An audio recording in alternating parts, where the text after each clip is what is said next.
The phone rang just after midnight. I almost didn't answer. But the voice on the other end made sure I did. Laughter. Cruel. Familiar. "Old man," he said, "we have your son. Bring 500,000 to the docks, or he drowns. Come alone." My hand didn't shake, my voice didn't rise. I just asked, flat, "How many men you got?"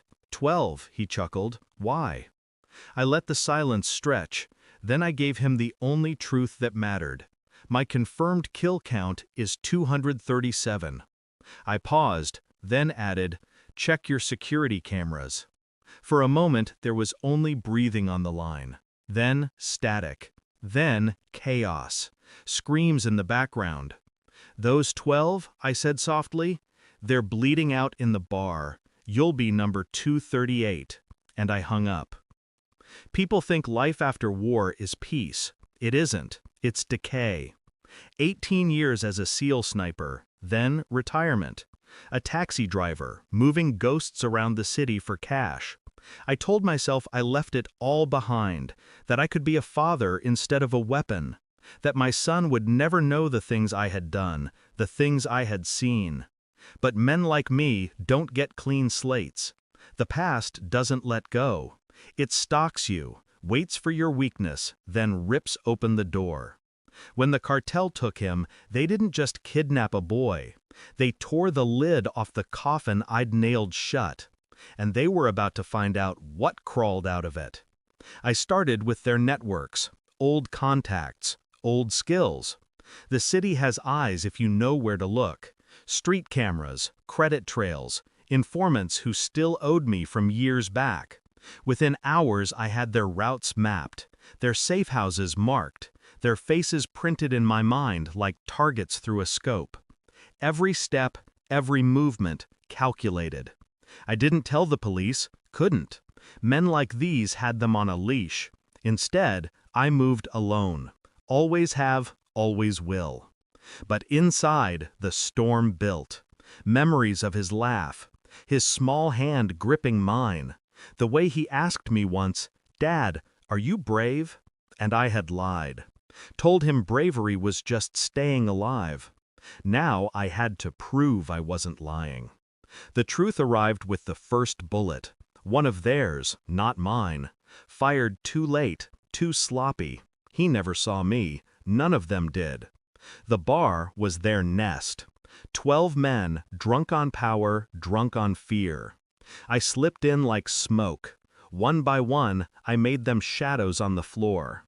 No wasted shots, no noise, just silence filling the cracks. When the 12th dropped, I dragged the phone from his pocket and dialed their boss. Made sure the bodies were in view of the cameras. That was when I told him my number, 237, that he would be 238, and for the first time I heard fear in his voice. He thought he still had leverage. My boy, the docks, the threat.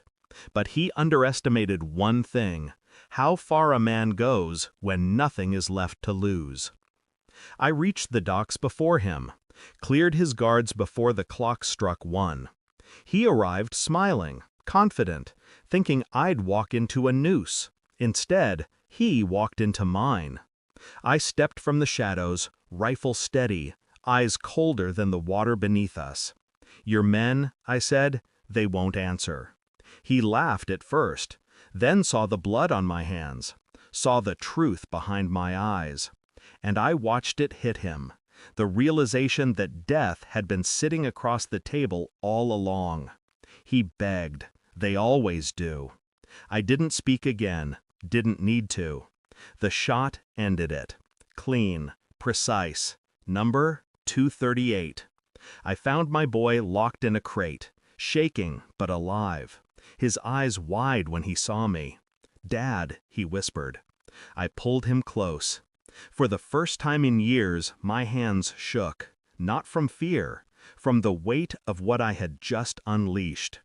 He'll never know the details, never know how easily I slipped back into the man I once was, the killer beneath the father.